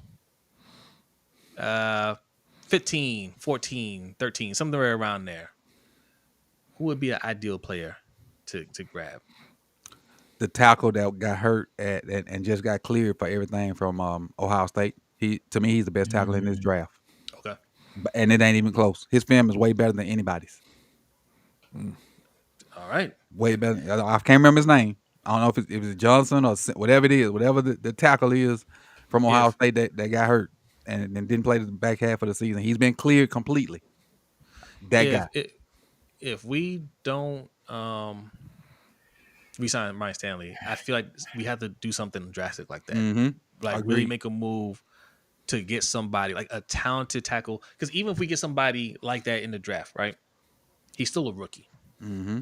We might have high expectations for him, but not in his rookie year. We'll say, hey, play well, but we don't expect you to be Ryan Stanley in year one, which is still problematic for me because our window for Super Bowl is right now, right? Mm-hmm. But we would have to at least try to replace Ryan Stanley with somebody of that caliber. Yep. So. That's Josh Simmons. Yeah, just go look. Just if you get a chance to check him out, it's real. It is real. And the thing is, when we talk, I don't know if we did it on camera or off camera yesterday because Botch was on with me and Chris. All three of us love him. Yeah. Okay. So what it sounds like is you're saying Carolina trade down from 8 to 12 or so and grab Josh Simmons and pick up some extra picks. Because I'm not sure he for real. That Icky really wants to be the long-term guy at left tackle there. He is the truth. Yeah. He for real. All right. Well, that's it for the prospects. Fingers crossed for the Ravens, man. That's all I can say. Fingers crossed. Really? Okay. Coach Hendo, what do you think the Ravens, like based off of, combine, the way things are going so far before we hit free agency? What do you think the Ravens are leaning towards? Safety. They've said, listen, EDC has said it during many press conferences. We need that third safety to free up Kyle Hamilton. And with Eamon Wari having the workout that he did, what's the other kid? Starks. The other kid, like if one of them falls, trust you me, they're going to take a safety. Yeah, one of them falls. Don't nobody draft safeties in the first round, but y'all. Starks to me is way better than Eamon Wari. Let me scroll up. Eamon Wari. Thank you, Jay. Nick. Oh God. Nick E. Malachi Starks. Malachi. Yeah. He's way better than Eamon Wari. Yeah. They're going to take one of them or cornerback. They have to replace Brandon Stevens at all costs. But the biggest question, I'm gonna ask you this question. I'm gonna get out of here because I got a matter of fact, I got a game to play. But hey, the rest y'all go do y'all what's called so we can get to the transfer report. I did mine. I'm ready to. Jay, No, not y'all. I'm Uh-uh. talking to the people watching. They know who they are. I was going to tell you who they were. We're advancing after the show regardless. Okay. Yes. Yeah. But the question was, what was my question? I got a secondary, but I forgot my question. Do you think we take all 11? Yeah. Yes. What? I'm hoping not. You might end up with 13, 14. You're gonna trade back one of the times. Facts. I don't put it past them. But yeah, I appreciate it, man. Anytime, man. All you gotta do is ask. I'm here. Thank you, Coach. Appreciate you, man. We'll talk soon. I'll be in the comment section while I'm. Hopefully, I won't take an L like I did to who beat me. Who is that? Jerome. I know that, but John Bigby. he beat the brakes off of me. Really? He lost the first. Man, he lost to Ferris in the championship. That's why I put the eyes in the comment section. Right. He beat the brakes off of me. I couldn't do nothing. But I don't have no players either yet. Yeah. All right. We're coming up on a new season. I don't care. Wow. I got to coach Mississippi State and their 2-10 record. I don't care. Hail State. How are you going to be unhappy when you show up at campus? Like I took the job in Miami. I'm thrilled. All right. If you guys don't know what we're talking about NCAA 25. We started a dynasty league. All right, online dynasty league. That's on our Patreon, patreon.com/LBHT Show. Just sign up for a $5 tier, and you get access to a lot of stuff. That's one of the perks that we did for our members. So, we have a community. We got a Discord community. We do an overtime show. We'll be doing that right after this show, and we do little fun things like this from time to time. We have a fantasy football league. We do online dynasties and just whatever game that's coming out. If we all decide we want to play it, we'll play it. So it's a lot of fun. So go over to patreon.com/LBHT Show and join our community. Thanks, B. I appreciate y'all. And thank you, Brodny. With my homies, we're in 2042. Wow, goodness gracious. Yeah, you guys move fast. Yeah, but it ain't that many of us though. Yeah. Oh, okay. All right, fellas. I've been in the chat box. Appreciate y'all. All right, Coach. Thank you. See you later. No problem. All right. So, do we have any questions this week? Nah. Not so many questions. Jay don't have one sneaking up. I don't think it's sunk in to people that I was just going to leave that one post up there for them to post questions on because it doesn't send out a reminder and things like that. Right. But that's fine. You got to put out a new one every week. Yeah. That's okay. That's all right. We're doing an open mic night on the overtime show today. So any questions that you have, sign up. Post it. You can ask the questions during the show, and we'll answer them. Anything you want to bring up, we'll bring up. I do want to talk a little bit about some boxing. There's some boxing news that came out. You have Dana White from the UFC teaming up with Turkey Al-Sheikh, who's trying to buy up all of sports, right? At least all of boxing right now. They're trying to put together a boxing league, so I want to give my thoughts on that just a little bit. We're gonna really do a deep dive into that on our Ring Kings channel, Ring Kings podcast. All right, check that out. We gave our thoughts on the Tank Davis and Lamont Roach fight that ended in a little controversy. Yeah, it's not over yet. It's not over yet. So go over there, check it out. OTR Mike will be back on there. OTR Mike was on the one before that. Y'all didn't even realize it. He's been back. Which fight did we cover before that? I don't remember. But go check it out. Subscribe. We're close to 500 subscribers over there. Help us get to 500 subscribers. And Hendo is just he's 49 away. Over there too. Oh, he's 48 away. 48 away. No, not him. Us. Oh. Somebody left a comment on our pound for pound list from 2023. Okay. Laughing about Errol Spence being on there. I saw that before he lost. So yeah. I guess, and I can't wait to get to the overtime show because I do have a question for Hendo as well. So all right. Yeah. I don't like that. But yeah, okay, yeah, we'll get over there in a minute. But just kind of wrap up some things, man. Like free agency is coming up. Mhm. I maybe because I'm not a Panthers fan and I'm just kind of sick of EDC. I'm being a Ravens fan. I feel more optimistic about the Panthers and direction they're going in. It has to do with the change in regime too, right? Mhm. Like and seeing how they finished the season All right. makes me think, okay, they have something there. There's opportunity there. Now, if Dan Morgan and company don't do what they need to do, that can go away quickly. We gotta wait and see. But as of right now, I feel like sky's the limit for them. Mhm. The Ravens, the opportunity is obviously there. We can win a Super Bowl next year, right? So when people think that me and B are being too negative, it's because we're looking at what teams like the Eagles are doing, like the Chiefs are doing. Even the Rams, who people said right by now they should have already withered away because they mortgaged their future. The Rams could have easily been in that Super Bowl. Yep. They were the only team Right. that came close to beating the Eagles. Yes. So when I see what teams like that are doing, we're not doing those things. Okay. And it doesn't take that much more effort to do those things. Y'all It better doesn't. take that 5th-round pick and get Cooper Kupp in Baltimore before somebody else does it. All right. What did it cost for Joe Thuney today? 5th round, Fourth next year, not this year. Next year. Those are the moves you have to make. And money, cap space can't be a reason.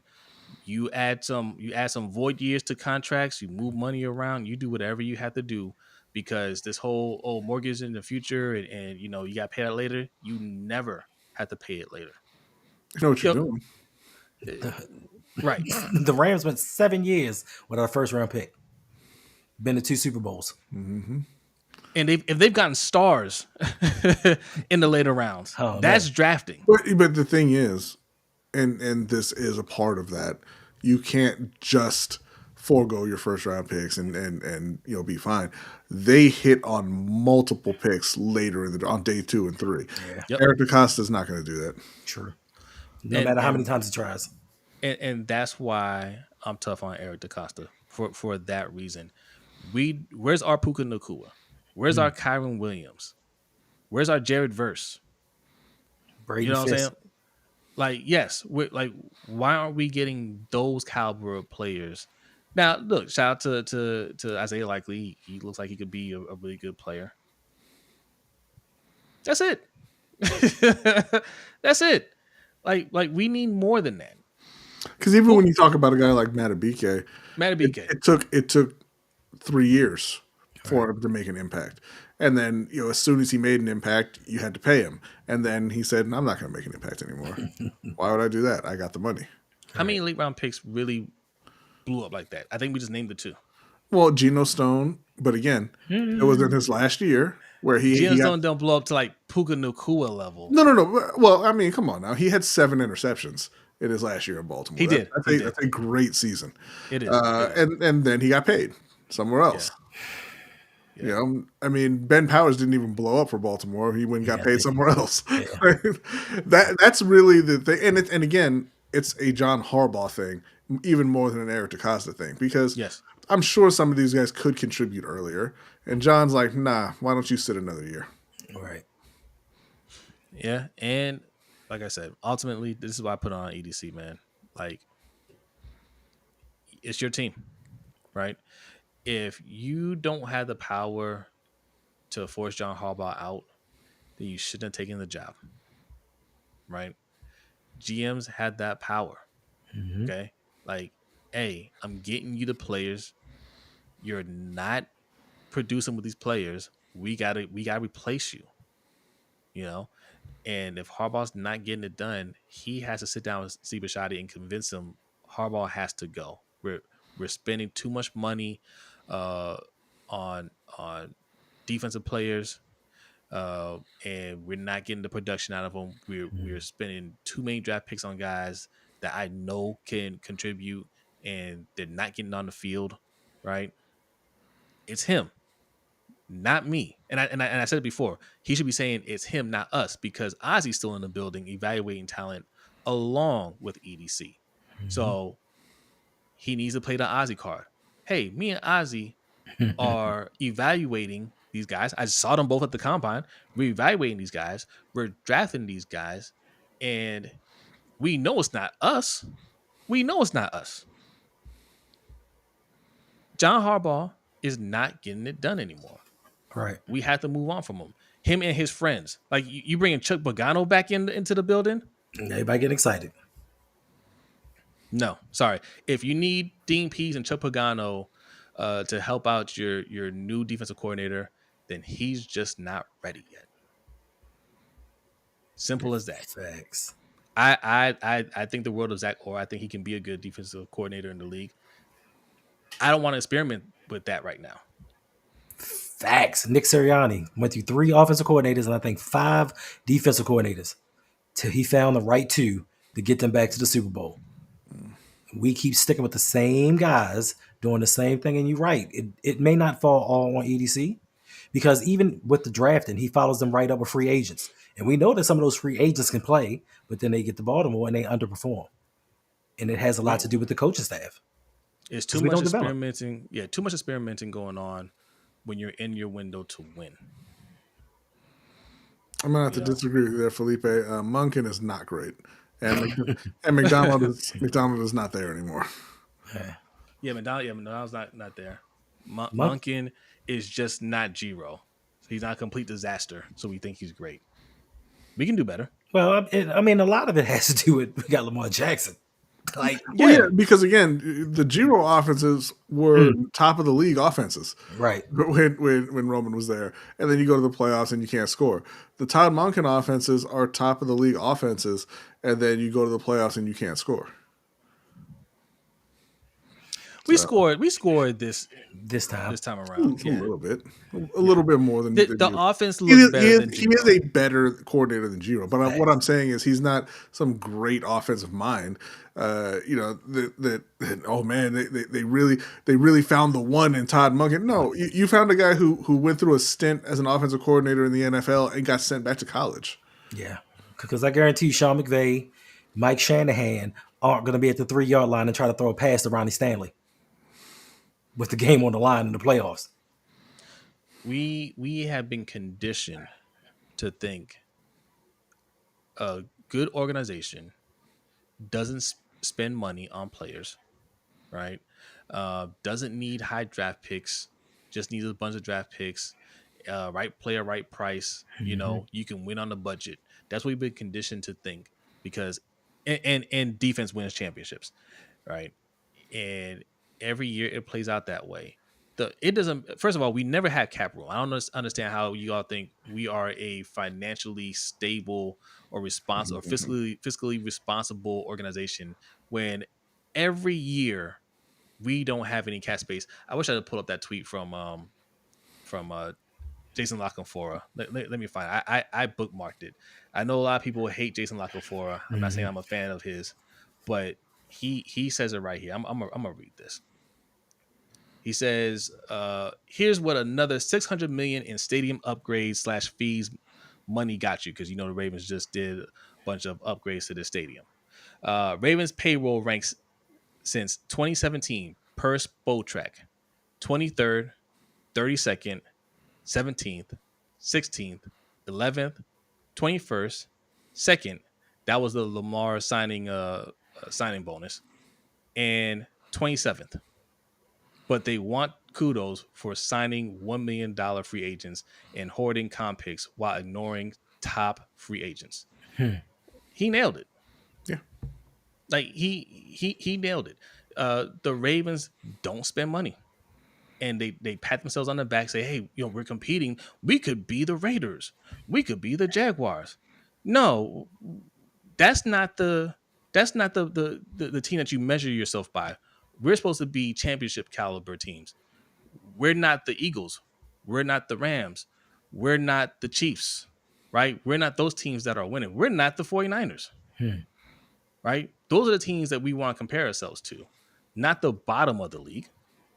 If we were bottom of the league, we wouldn't be talking about EDC or John Harbaugh. They would have already been fired, right? So we have the best, one of the best, if not the best quarterback in the league. Get him the help that he needs. Stop wasting your money on these other things. Like they spend money, just don't spend it on the right place. We don't want to pay Ryan Stanley $25 million, but we're cool with paying Roquan $23 million. We're paying Marcus Williams what, $20 million? Like we're cool with that, but we don't want to pay Ryan Stanley, who's proven it, $25 million. That should be a no brainer. If that's the going rate, you say, hey Ronnie, if they're saying $25 million, we'll give you $25 million right now. If he says, hey, I want to kind of just test the waters, all right, $27 million. Let's just get it done right now. And that should have happened months ago. Right. You know, Kilo says they want to pay Owe. I'm not sure if they want to pay Owe. So that's I think that's the question mark in all of this with the Ronnie Stanley situation and being so close to the cap. What are they going to do with Owe? Because his 5-year option is costing $13 million versus the cap. Now, if they can get him signed to a long-term deal, lessens the cap hit. But if the numbers aren't working out, what are they going to do with him? Are they going to trade him? Time to trade him. I think he's young. He was productive last year, right? He's athletic. I think you can get something good for him, even if it's a second-round pick, you know, or you package him. I think that's a perfect time to package him in a first-round pick and move up. I think I mean, we talked about this offline. I think the best they can do with Owe is a late third, because whoever trades for him has to pay him immediately. And I mean, yeah, we can say he got the double-digit sacks. Yeah, he did. I'm not going to take that away from him, but zero people were impressed by those double-digit sacks that he got last year, right? Like nobody looks at him as an elite edge rusher or a top of the league kind of guy. And being on that 5th-year option, like I said, you can't trade for him and kind of test him out. Right. I mean, I guess you could in theory, but then you're at the risk of saying, hey, we gave up whatever we gave up for a rental. Teams don't really like doing that. And when you could just go in the draft and draft another edge rusher, right, and develop them for 4 years. So I think that trading Owe, I'm not going to say it'll be tough, but I think it'll be for a not great return. I got one better for you. Package Owe with Mark Andrews. Well, now you've got nothing. Now we have to send a pick. Now you're in Brock Osweiler territory now. Love West says $27 million for Ryan Stanley is crazy. If you wanted that, I would franchise tag him and trade them. Why is it crazy to pay one of the top left tackles in the league $27 million? Is 23 mil for Roquan Smith crazy? Because that's what we're paying. The guy that Ronnie Stanley has to block just got 35. Why is it like what? Why is it crazy? Like why do you think a top left tackle in the league isn't worth that? That protects your quarterback. It's just being stuck in the years ago mindset of where these salaries should be, man. Salaries for every position are skyrocketing, except for linebacker. You saw what Zach Bond got, but congrats to Zach Bond though. But yeah, everybody else is getting wait. Every linebacker outside of Baltimore. Well, I mean, hey, y'all paid it. Y'all tried to kick it off, but the rest of the league's like, nah, right, not for us. So, because if you say Stanley's not worth it, and this is an argument we've been having since last year. Over here we said, hey, you can't get rid of Stanley. You got to keep him. He'll be fine. He played great this past season, but just all season is can't keep Stanley. He's not worth the money. All right, what's the plan then to replace him? And I haven't heard any good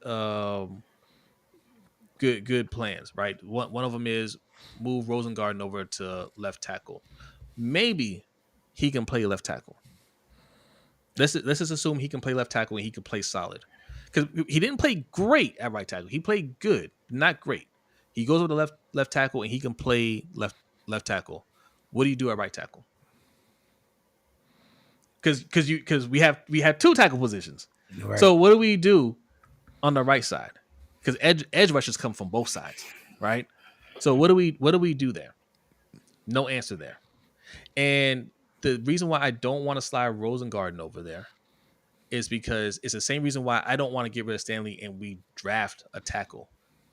It's his first year, and that built-in excuse is there, right? If he doesn't hold up in the playoffs, I'm not even talking about regular season. I'm talking about playoffs. We get to the playoffs and we're getting rushed, and Lamar doesn't have enough time in the pocket. We will say, hey, it was their first year at left tackle.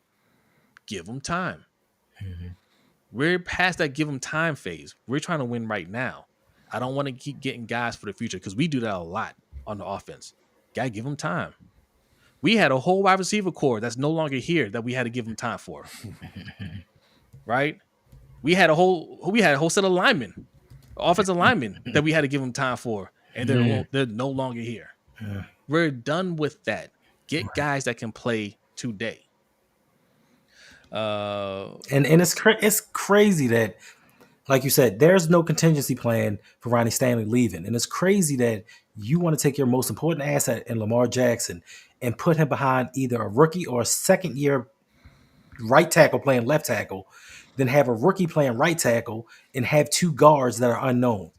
So your entire franchise is going to be behind a bunch of question marks, and that's fine. But it's okay to pay $100 million to a defensive tackle that isn't Aaron Donald. It's okay to pay $100 million to a linebacker that doesn't do anything in the playoffs and sometimes disappears on a regular season. It's okay to pay $70 million to a safety. But for the second most important position on offense, now we got to question the money. So what do you guys think of this? Love says, I ain't trying to pick on you, Love West. He says it's crazy that we paid Smith that, but that doesn't mean you make another dumb contract. Why do you think it's a dumb contract to pay the second most important position in football? Just for context, Trent Williams is getting 27.5 a year. Christian Darrisaw is getting 26 a year. Laramie Tunsil's getting 25 a year. Andrew Thomas 23.5. Jordan Mailata 22. Garrett Bowles in Denver 20.5. And then the Dawkins and Decker for the Bills and Lions are both getting 20. Those are the top 3, 6, 8 paid tackles in the NFL per year. So why do you think it would be such a stretch to pay Ronnie Stanley 25 a year, which would put better him, than some of them, which would put him, at the same level as Laramie Tunsil? Right. Yeah, like that's what I'm trying to figure out. Why do you think that's a dumb contract? It's an important position. And if you think he's not worth it, who's worth it? Right? Who can we get that's worth it? Who can we get that's going to be better than Ronnie Stanley? Because if he's not worth that, you're saying he's just not that good. Who do we get that's better than Ronnie? If the answer is nobody, you pay him. That's how the market works. He's not a scrub. All right. He's better than some of those players. Like it's hard to get good offensive tackle play in this league. It's not that many good offensive linemen in this league. You have to have it. You saw what happened to the Chiefs in the Super Bowl, and their offensive line isn't bad. And they said, hey, we have to upgrade. They're trying to get Ronnie Stanley to upgrade their left tackle position. They just franchised their left guard. Right? They're trying to and they're going to get a deal done with him. They're trying to solidify their O-line. And this is exactly what they did the first time they lost the Super Bowl. They went out and revamped their O-line, and then they won the Super Bowl. The team that they lost to, the Eagles, have a great O-line. Everybody talks about the defensive line, which was very dominant, but the offensive line was also dominant. You have to have it on both sides. We can't keep going cheap on the offensive side. When it comes to you don't even want to pay the guy that's protecting Lamar Jackson. Right. Think about that. Nobody has a problem with them saying, he just, Villanueva, Andrew Voorhees, somebody will figure it out. That's stupid. And just for a little more context, there's 4 right tackles also making over 20 a year. True. 2 of them are making 28. Penei Sewell and Tristan Wirfs. So, again, it is what tackles cost. All right. Yeah, so you say he's not top 5, but he named 8 players that are making over 20 mil. And I think he's better than We're not saying nobody's saying he's going to be the highest paid tackle in football. And I think that's where you're getting confused here. This would put him in probably sixth or so, I think it is, in tackles, and it's the going rate if you want a good left tackle. He is one of the better left tackles in the league. You have to pay for them. If you don't want talent, that's fine. You can let them walk and put whoever there. But then don't complain about the O-line not being able to block at that point. And I think the thing that's getting lost in all of this is the Ravens could have eluded this. They are the ones that want to wait till the end to decide to do something about it. They could have re-signed Ronnie Stanley throughout the season and got him for a lot less, but they always like to wait till the end and see what happens later. And I still haven't heard anybody say, what is the contingency plan? Who are we going to put in if we don't re-sign him? That's what everybody keeps avoiding. You keep saying why we shouldn't, and it's stupid. Who are we going to put in to take his place? Because nobody that we bring in is going to be as good as he is, and you're protecting Lamar Jackson's blind side. So what are we supposed to do? Just go ahead and say, you know what? Another year of experimentation and hope we can make it to a Super Bowl? Hope he doesn't get hurt? And we did get a super chat from Pay the Bills. Thank you very much. He says, it's almost like people have completely repressed the memory of Villanueva. Facts.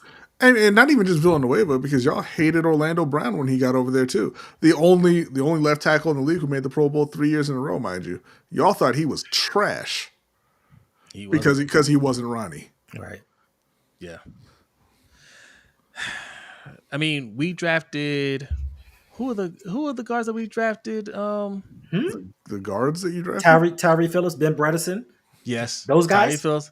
Yes, we've had a lot of offensive linemen come and go. None of them have really stuck. EDC has had plenty of opportunities to get young offensive linemen and have them develop here and have an O-line that we can rely on. And today, in 2025, we still don't have that. we had these questions last year. We said when we signed Derrick Henry, me and B said, "What about the O-line?" We went into training camp. We were like, "I've seen a lot of holes in our O-line. I've seen a lot of question marks. Right? Mm-hmm. Who's going to play right tackle? Who's going to play the guard positions?" We go into the season, and we're like, "Who's going to play guard?" Mm-hmm. We get to the playoffs. We're like, "Damn, man, who's going to play guard?" We're in the off season now, and we still don't have guards that we can rely on. That's unacceptable. And now we don't know if we're going to sign our starting left tackle. There are 3 positions that we have to solidify. Love says, I want us to keep him. Don't get that confused, but I think we should sign him for around 20 mil a year, at most 25, and I want us to pick up 2 guards. Let me tell you, Love Wes, I feel you on that, because I was just telling everybody in the Discord how I want the Panthers to sign J.C. Horn for like 14 mil a year, but guess what? He's hitting free agency and he's going to get over 20 because he's a good player, and that's the going rate for good players. I want to go to the grocery store and pay $2 for eggs. Yeah, it doesn't matter that J.C. Horn has only played 37 of a possible 68 games. They're going to pay him because they have to pay him if they want to keep him. Yeah, we all want to sign Ronnie for $20 million. He was signed for $20 million with other teams wanting him. Like, it's going to. We have teams breaking the rules right now to tell him, "Hey, dog, I got your 25 mil right here." Right. Yeah, if they get into a bidding war, like, it is what it is. Yeah. Like, you have to pay players what they're worth. Yeah, and it's and I get it. Like, you don't want to pay him $27 million, but once again, it's not our money. It's not even the owner's money. It's not even the owner's money. So it doesn't matter. That money belongs to the players. To the players, but more importantly. Not just that he's playing a left tackle position. We don't have a left guard. So now we have to find a left tackle that may have to compensate for the inadequacies of the left guard. So yes, you have to pay to play. And this is the Ravens' fault. This is EDC's fault for not being prepared. Be playing Olay with Lamar's life. Not for 25. Okay, because what's the answer at left tackle? All right. Let me. Okay. What's the answer at left tackle? Because let me ask y'all this. Because this is insane that we're arguing over $5 million difference. Right. The $5 million savings, or whatever savings you think we can get by not signing Ryan Stanley, what do we do with the money? Get an edge rusher, get another safety, get another corner, Yeah, get a linebacker to go beside Roquan. And Like- then big cuz type fast because we gotta go, man. It's almost 2 hours. I'm sorry. I'm not trying to cut you off or anything, but like, get your Mavis Now for beacon on 25 right now. I don't understand. I feel like you guys just don't understand how important offensive line positions are, especially tackle. I think I understand your bigger point is that we should have drafted better in that position than we wouldn't be in this position. Answer the question. Answer the question. And Felipe is trying to help you out here. He's saying Roger or the draft. Again, moving Roger over to left tackle weakens 2 positions on your line because he's not as good as Ronnie. And then you have to get a right tackle who's probably not going to be as good as Roger was last year. So that's not a great solution. Yeah, you didn't solve a problem. No, I got it. You put Roger next to Voorhees, and the problem solved. Lamar's just running for his life. But the whole game. no, he sees a dilemma, right? Yeah, if you he look does. at things in a vacuum, and that's a problem with a lot. We're gonna wrap this up soon, but that's a problem a lot of times that we have when we're dealing with this stuff, and you get a lot of the Ravens gatekeepers out there on Twitter and whatnot telling you, hey, it's not a good deal in a vacuum. Hey, he's not worth it. You can get this player for cheaper, or we can do this. In a vacuum, it sounds good. But as a whole, it weakens us because, yes, if we did what we needed to do along the O-line, we have good O-line play at every position, and we got this left tackle that we've already drafted somebody to replace. We have sort of an answer. Then we don't have to pay him. We can let the young guy, or even we just say, hey, we're just going to draft somebody. The rest of the O-line will hold up. We can take that risk, right? We don't have that. Our O-line is bad. Mm-hmm. And we just saw what the Eagles did to a good O-line. They will run through us. No problem. And that's if we get to the Super Bowl to go against them. Well, no, to be fair, that O-line wasn't good because they were missing a couple of players. Joe Thuney was playing left tackle, but that is what will happen to Baltimore's O-line if they played a team like Philly in a postseason. Or the Rams, I mean, or Washington. They're looking to add some players too. Like and that's on the NFC side. The AFC side, we have to worry about. We have to worry about whoever gets Myles Garrett. Yeah. Like we cannot, if we let Ronnie Stanley go, an O-line that wasn't that good last year will be worse. There's no way that this front office, this GM, is going to make it better. And I need to remind you guys, because we had short memories, until about, I don't know, week 9 or 10, we were complaining about this O-line. Mm-hmm. Every week. Okay? And that's what it'll be again if we have to replace Ronnie Stanley. It'll be 9 weeks of hell. Yeah. Hey, B, are you ready? Yeah, I'm ready. Hey, no, I have a question. Guess who's rumored to sign Myles Garrett? Oh. Philadelphia Eagles. Nah, that's not. No, I can see that because they're making a lot of room. I did see the report that they're looking at. They spent that money already. No, listen, they're not going to resign. They're not going to resign Josh Sweat. No, they're not going to. They got Bond for a cheap deal, and he's going to make some other moves. Like Howie Roseman is about that money. He ain't scared to pay that money because he gets the results. Scared money don't make none. Hendo, one more time, let the people know where they can find you, man. You can find me on the Road Pod on Instagram, Twitter, Facebook, TikTok, and Blue Sky. Check out my video from today. Check out this video. Are you gonna be in an overtime show? Like for real? Huh? This time? You gonna be in an overtime show? What do you mean, like for real this time? Because every time you say yeah, you don't. No, I do show. No, you don't. You leave and you go to sleep. And we're heading over. We're heading over to the overtime show. Thank you all for joining us. We will. All right, see y'all. you next week. I'm an old man. Peace.